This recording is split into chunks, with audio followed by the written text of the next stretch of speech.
Hi, everybody, and Merry Christmas from the Metrodome in Minneapolis, where the Bengals and Vikings close out this regular 1989 campaign. Both teams are in the same boat. It is win or pack the bags and forget about it until next year. Playoffs start today, baby, today! All you gotta do is think about the possibilities, fellas. Think of what happens if we win this game. Get ready to knock these guys off tonight, fellas. Ready?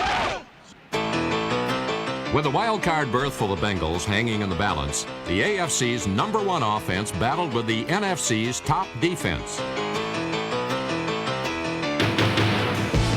But by the middle of the second quarter, the Bengals faced a do-or-die situation, trailing 19-0.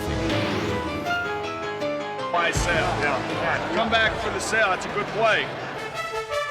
Yet, as they had so many times before that season, Sam Weich's squad found a way to come roaring back.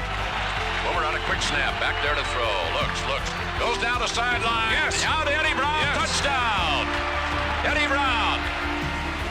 Push at him. Yeah, come back to me. Well, okay, yeah. Don't give him a chance to come around you.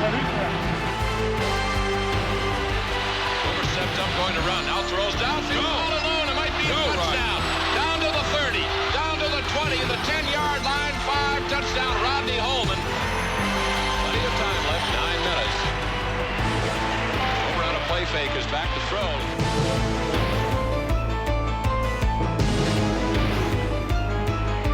Throws it on the flat. Is caught by Taylor at the 10-yard line. He's down to the 5. Skids all the way. Oh, yes! And the Bengals now are just 2 points behind, with the extra point will be 1.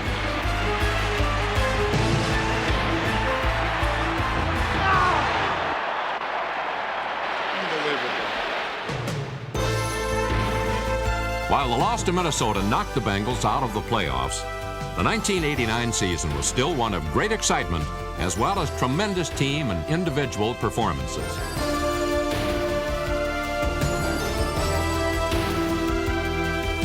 But for the AFC's reigning champions, it was also a season of unfinished business.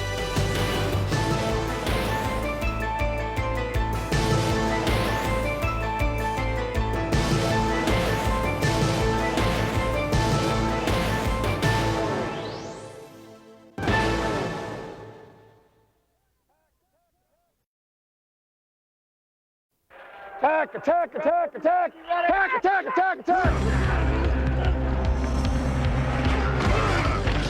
Attack and dominate were the keys to the Bengals' success in the opening weeks of the 1989 season.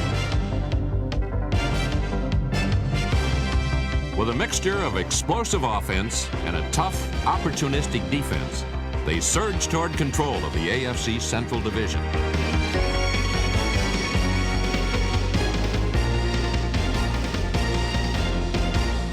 Following a hard-fought loss to the Bears on opening day in Chicago, the Bengals returned to Riverfront's jungle, where the season really took off. Combining the running talents of Pro Bowler James Brooks and Ickey Woods with a 300-plus passing game from Boomer Esiason, one of the game's premier quarterbacks, the Bengals offense totaled a staggering 528 yards. And touchdowns by both star rushers helped seal a 41-10 rout of the Pittsburgh Steelers. On that Sunday home opener, the fans were also treated to a punishing pressure defense. An attack that landed 6 direct hits on the Steelers quarterback. And while Ickey Woods was lost for the season with a knee injury, the Bengals' fire never died out. Smith comes in motion over this side. Boomer's going to go back and throw it. Over the middle, it's caught. Down to the 30-yard line. Stanford Jennings gets away from a couple of men, gets a block.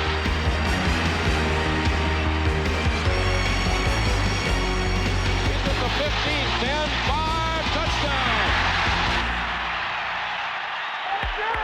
It's showtime. Let's do it. Showtime in Week 3 was played opposite the Cleveland Browns in front of a national Monday night audience. It's showtime right now. Let's go. A win would give the team a share of first place in the AFC Central. But as the drama unfolded, every gain by the Cincinnati offense was countered by a determined Browns defense. Holman goes in motion in the slot. Boomer comes back to throw. Looks into the end zone. Touchdown! Right down the middle. It goes to Holman. Pro Bowler Rodney Holman finally broke through to score in the second quarter. But the Browns took away Cincinnati's lead on the very next series of plays. So race it right now, man. Go right down and erase the sucker. And Boomer, play action fake, is back to throw. Now looks, throws down to right. Holman, it's going to be a touchdown. Rodney Holman gets the second touchdown pass of the night. And the Bengals come right back, 76 yards to answer the Browns' touchdown, take a 13-7 lead. Good job. The seesaw battle continued with another Cleveland touchdown to tie the score. Now listen, right now you go for the jugular. You go right at him. Boomer back to throw, still looking. Down the middle, Brooks, touchdown! With the stalemate finally broken by James Brooks, responsibility shifted to the defense. Oh, D, come on, right here's where you win it. Get yourself fired up, let's go! And they answered the call with 5 sacks, 2 of them from defensive end Jason Buck. Game is on the line right now, but maybe the damn season. Now put yourself in that position right now. Twice in the final minutes, Cleveland drove to the Bengals' goal line, and twice the gritty defense held, including a game-saving deflection by cornerback Eric Thomas. Cincinnati now shared the Central Division lead, but the early promise of greatness demanded something more. The next week in Kansas City, the Bengals had to conjure up a magic formula to stop the AFC's top defense and the NFL's #1 runner, Christian Okoye. So, trailing 10-0, the master of sleight of hand fooled us all again. Hand off again to Brooks, and this time there's McGee. Oh, Boomer keeps the ball way down the field into the end zone. Down! All right! Nice pick me out on that one. A great fake by Boomer. With his first TD catch of the year, Tim McGee began his season-long climb to greatness. But the real star of this magic show was the defense. Led by strong safety David Fulcher, who personally picked off 4 of 6 turnovers for the day. And still trailing late in the game, it was Fulcher who faced the Nigerian nightmare and forced a fumble for the miracle game winner. Carry in motion, and again it's Okoye right side, and he whips up through, and he's pulled down at about the 22-yard line. He's going to be short of the first down. David Fulcher got up there. Bengals picks up the ball, runs it in for a touchdown. Yeah, it is. Yeah! Leon White, I never saw the fumble at all, and Leon White picked it up on the far side of the field and ran it in for a touchdown. Unbelievable. Unbelievable. Leon White's Kansas City miracle kept Cincinnati in the division hunt. But to grab sole possession of first place, they had to get past the upstart Steelers. Don't underestimate the importance of this game, fellas. We gotta win it. We cannot lose blood. Play hard. Ready, go! Even with this critical situation, the key to victory was slow in coming for the Bengals. Hey, 22, you can't cover him. You can't cover him now. While they searched for the answer, place kicker Jim Breach kept the team in contention, despite the Steelers' early lead. Got themselves off to a fast start. It may be 14-0. We just keep chipping back and we beat them about 48-14. Let's go. Let's go, offense. We can do it now. Let's go. The persistence paid off as number 88, Mike Martin, took it in to ignite the offensive fire. And while the defense kept Pittsburgh contained, Sam Wyche unleashed the power that would have the Steelers eating their words. The end of the line goes Brooks, not much to go. Now he runs out wide. He's at the 5-yard line. Yes, down. And with the clock ticking down, the magnificent veteran put him away. Boomer hands the ball up. Brooks rips up to the 40-yard line. 43, 50. Down to the Steelers 40. It is a race. He's going to be the 20, 10, 5, 10.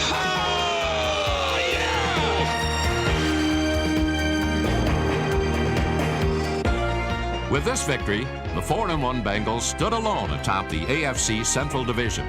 And in banding together on that summit, they looked forward to a bright future.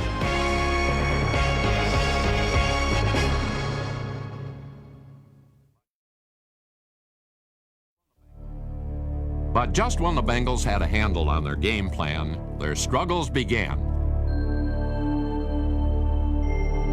After that explosive 4-1 start, they hit a mid-season slump where they dropped 4 of their next 5 games. Keep your poise now. Keep your poise, man. Keep your poise, JB. I know it. Keep your poise now out there. Yet even during this period of unfinished business, the team that Paul Brown built and Weich guided stuck together like champions. And all season long, there were tremendous performances on both sides of the ball. At either end of the defensive line, Jason Buck and Jim Scow kept up the strong-armed pass rush. Buck led the team in sacks, while Scow followed in hot pursuit. And following Scow's injury, Skip McClendon took over to give size and speed to the attack. While Mike Hammerstein, David Grant, and rookie Natu Tua Tagovailoa added depth and power. Come on, baby! But the courageous heart of the defensive line was certainly Tim Crumry, who battled back from his career-threatening Super Bowl injury to regain his starting spot, finishing the year third in defensive performance. But I had a lot of outsiders just come right out and say, I don't think you ever play football again. That motivated me. Hell, that made me mad. Come on, let us play, baby. It's not for the money, and it's not for all the hype and the glory you get. It's just the one-on-one competition. It's the love for football. If Crumry was the fierce heart of the defense, then linebacker Reggie Williams was its eloquent spokesman, both on and off the field. And in stepping down after 14 seasons with the club, he left his permanent mark on Cincinnati. Away from the game, he has served as a conscientious community leader and city councilman. While back in the field, he was the lightning rod leader of a tough linebacking corps. Joining him at the other outside linebacker position was big play Leon White, while the inside was controlled by the gritty heads-up play of Carl Zander and number 58 Joe Kelly. And following Williams' departure, look to Leo Barker and Kevin Walker for increased contributions at that position. But certainly this season, the most dominant force on the Bengals defense was its backfield quartet of Billups, Thomas, Dixon, and Fulcher. With backup provided by Barney Bussey, Solomon Wilcots, Robert Jackson, and number 34, Richard Carey.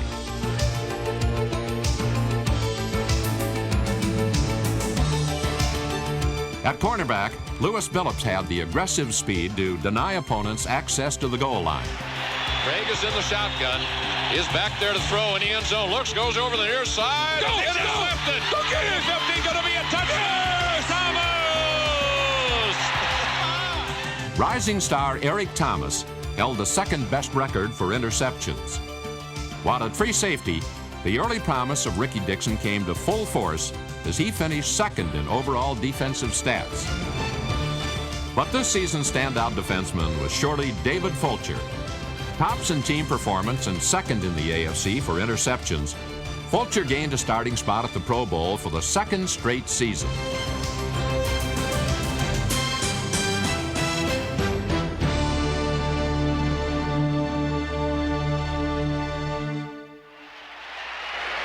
Fake Blazer, Fox 2. On the other side of the ball, the Bengals are considered one of the most innovative and successful offensive units in the game. And at the root of Sam Weich's master strategy is a language that translates into victory.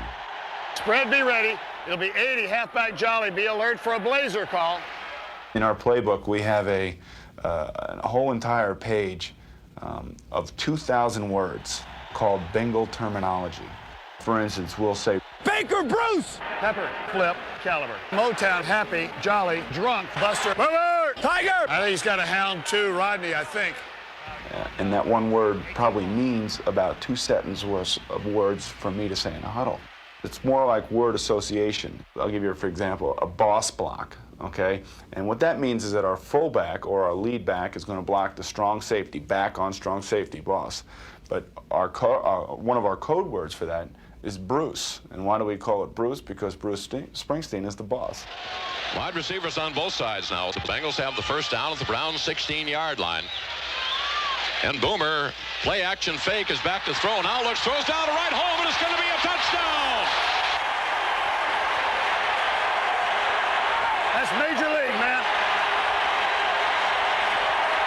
You are one hell of a fullback, Key to the success of the AFC's top offense was a front line that's still one of the best in the NFL. Along with Anthony Munoz, who made his 9th straight Pro Bowl appearance, were Bruce Reimers, Max Montoya, Brian Blados, and center Bruce Kazerski. And though riddled with injuries, they stood tall and tough, supported by Paul Gitan, Joe Walder, Ken Moyer, and Scott Jones. And behind that brick wall of protection, the Bengals' backfield was able to make tremendous gains. Boomer Esiason finished the season with the second-best passing efficiency in all of pro football. While James Brooks, the consummate professional, proved that age is no factor by having his best year ever, leading the team with over 1,500 in total yardage.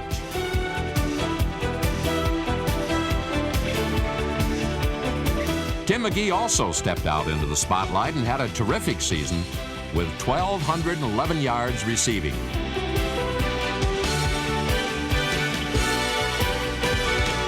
Eddie Brown and Rodney Holman continued to pour it on, scoring 90 points between them, while Eric Caddis and Jim Riggs worked as valuable reserves. Stanford Jennings made outstanding contributions in rushing, receiving, and kickoff returns.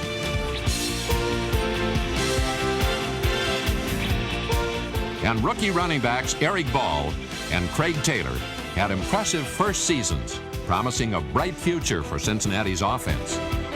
And despite the midseason slump, against Tampa Bay, all of the backfield stars blazed together in a fiery display. Fires down toward the end zone. It is caught for a touchdown. Boomer holds the ball, lobs down. There's Holman all alone, steps in for the touchdown. With 5 TD passes, Boomer Esiason matched the NFL's 1989 season high mark, while rookie quarterback Eric Wilhelm got the opportunity to show off his talent. The field has McGee, touchdown. And through it all, the Bengals stood together, ready to fight back toward the top.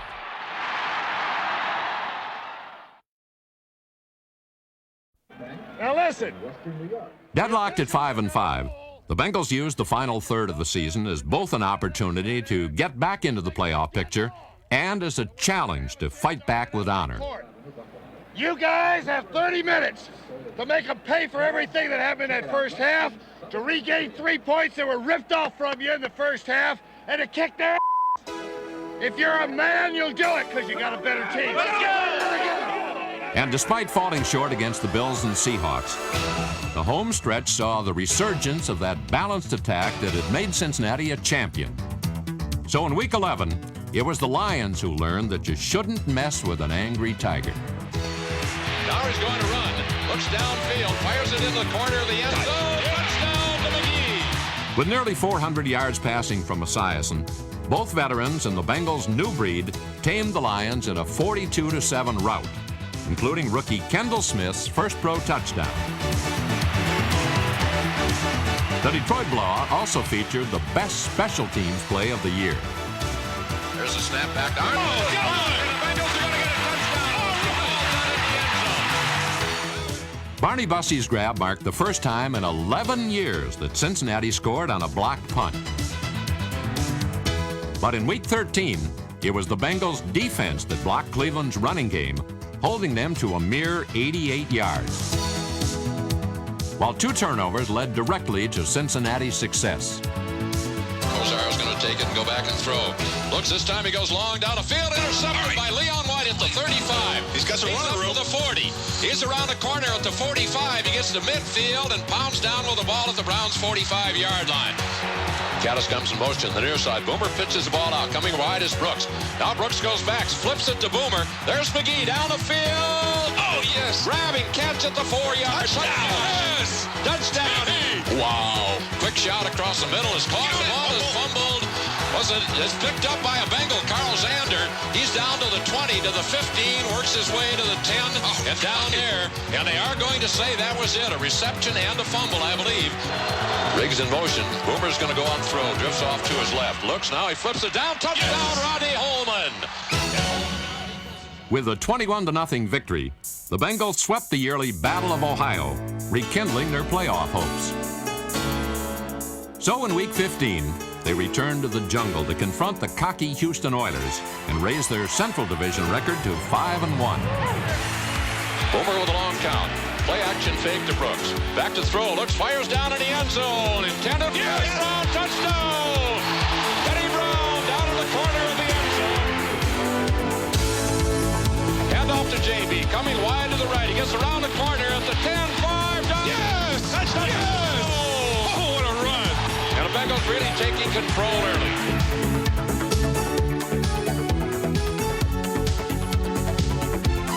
And while the dominating offense had the Oilers steaming, David Fulcher and the defense staged their own tribute to a man who had helped lead them all to greatness. I want to thank my parents and all my relatives and friends who came here to share in this, which is a really sad day, my last game here at Riverfront. But boy, it feels good to be winning 31-0, let me tell you. Together with a great special teams play by kicker Lee Johnson and the relentless offense, the Bengals celebrated their most convincing victory of the year.